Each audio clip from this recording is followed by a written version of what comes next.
Hello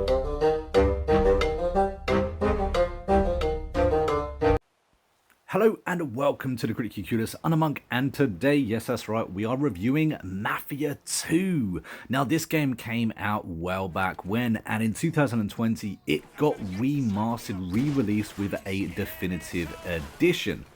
Now this game has been published by 2K and it was developed by Hangar 13. Hangar 13 has been a really good development company as well.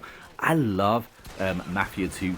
FYI for anyone watching this game, I'm already going in as a bit of a fanboy, but I have recently been replaying all of the Mafias, and of course now it is Mafia 2's turn.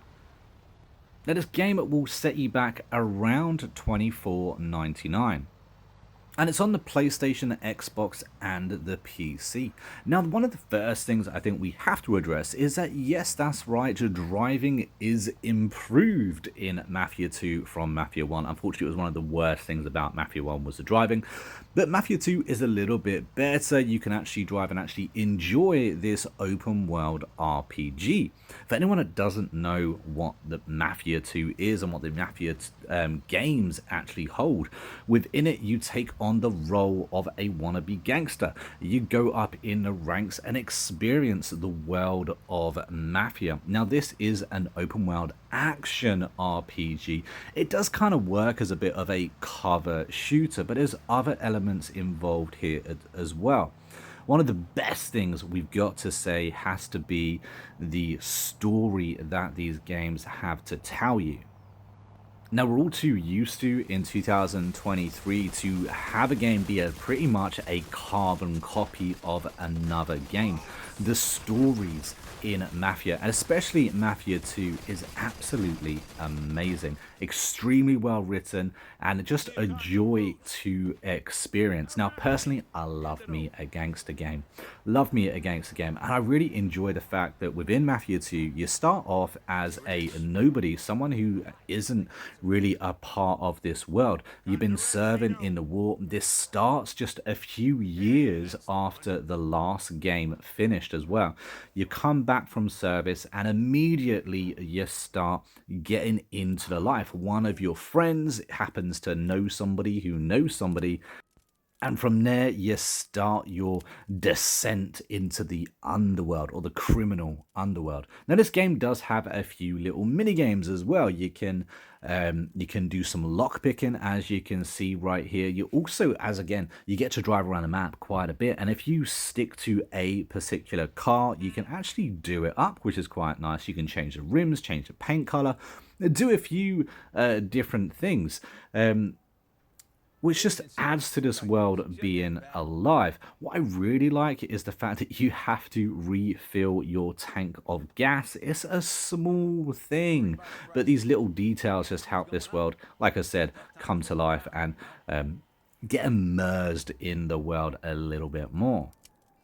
Now, with open world games, you very much have a lot of fetch quest. I'm pleased to say that Mafia 2 doesn't really go down that path. Of course, within this game, you are going into that underworld, so you have a variety of different criminal activities that you can do, like for instance selling cigarettes, a jewelry heist. You know, it really gets in depth with the whole, you are joining the world of the mafia. You have to, you know, earn a living for your family. Now, Mafia 2 may not be the longest game out there. While there are collectibles, and I can't exactly show you or explain the collectibles within this video, if you know, you know.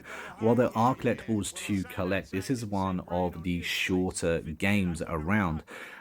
Being around 12 hours, maybe a little bit more if you want to have some fun, drive about and just explore the city. But this is a shorter game. But let me reassure you that the story within Mafia 2 is absolutely outstanding.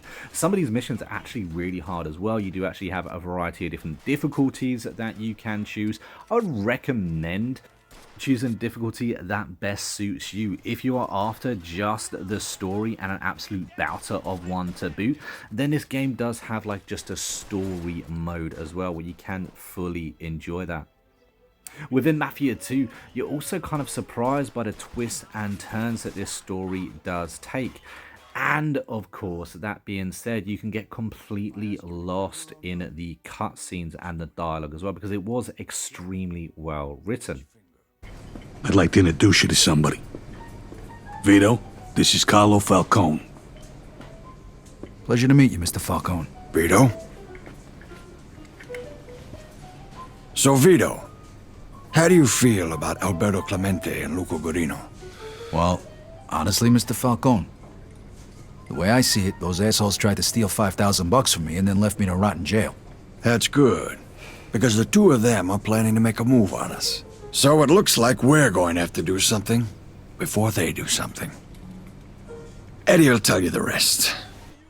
Now, I'm not here to tell you that this is an absolutely perfect game. This game is clunky at times, especially in combat, and it can be frustrating at times when it comes to the combat. Or, of course, when you're in a mission, the game wants you to do something very particular. It doesn't necessarily explain it very well, what it wants you to do to trigger that next in-game event. Of course, the graphics aren't great, and the on-screen faces are a little bit deadpan sometimes as well. But honestly, guys, I have thoroughly enjoyed diving back into Mafia 2, and I wish that they would make Mafia 4 in a similar vein. Personally, Mafia 2 for me is my favorite of the Mafia trilogy. And I'm really looking forward to the fact that Mafia 4 is not too far away in the distant future. I'm going to give this game a massive 8 out of 10. It's not a perfect game by any means, but it's one that I thoroughly enjoy. In fact, one of my favorite things about this game is the fact that you go from the 40s to the 50s and seeing the world change, the environment change completely. It's literally, it gets a brand new skin. The cars evolve, the music evolves, the clothes themselves evolve as well.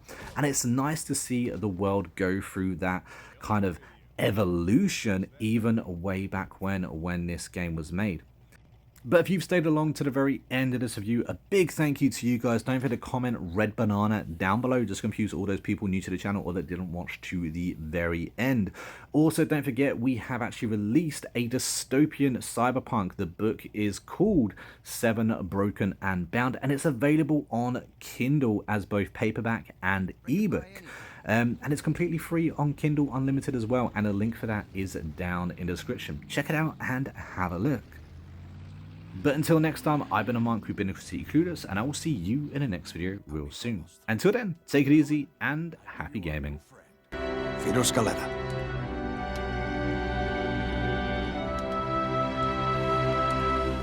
I am very pleased to have these two talented and honest men join us.